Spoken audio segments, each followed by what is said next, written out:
So as a GM, Game Master, DM, Dungeon Master, depending on the system, semantics, should the adventuring party be able to beat every single encounter that they face? That's the question. And there's a duality to this because we don't want the players just to automatically assume it's going to be an auto win.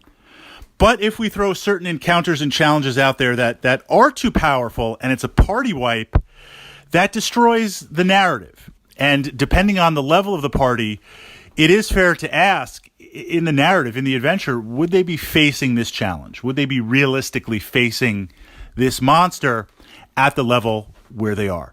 Now, using D&D as an example, if we jump back to AD&D, Advanced Dungeons & Dragons, you look at the monster manual. There's some powerful stuff in there. There's potent stuff in there, especially in the dragons, the D section, the dragons, the demons, and the devils.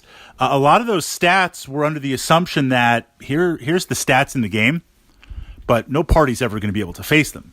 I mean, the monsters are so powerful. I mean, if you've ever had a chance to take on Tiamat in old school AD&D, it gets crazy really, really fast. Now, D&D has evolved. Fast forward to the current edition of D&D 5.0, there's this idea of a challenge rating system. And if you look at the monster manual, everything in the monster manual could be defeated by a well-equipped party playing a solid game. And the idea behind the challenge ratings are by taking the monsters, plugging them into the matrix, if the party is at the same level as the CR, then there's a good chance they're going to be able to beat them. And this is a sliding scale. You can have it go up a little bit if it's a veteran party of players, meaning they've played D&D before, they know what to expect. Or you can make it a little bit easier if someone's literally brand new to the tabletop.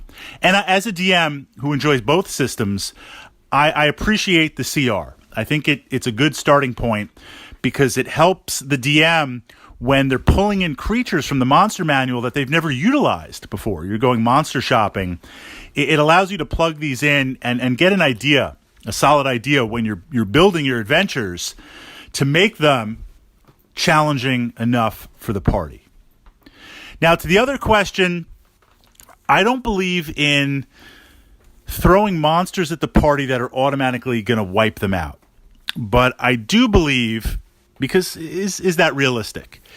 I do believe in highlighting certain encounters. An example might be the castle's under siege. The party is defending the castle against waves and waves of attackers. And there's the head boss minion who's the commander, the general of the opposing army. They're going to taunt the players. They're going to have their little speech going and push that out.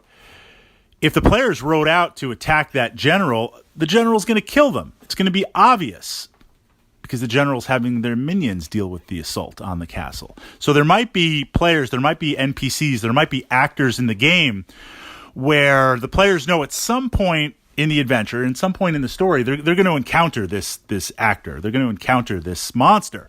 They're not ready now, but get ready. So it's kind of that illusion pointing to the future.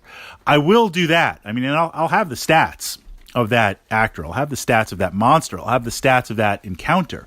If they want to try and take on, thinking of a last game, a good friend of mine playing a certain paladin, they knew better.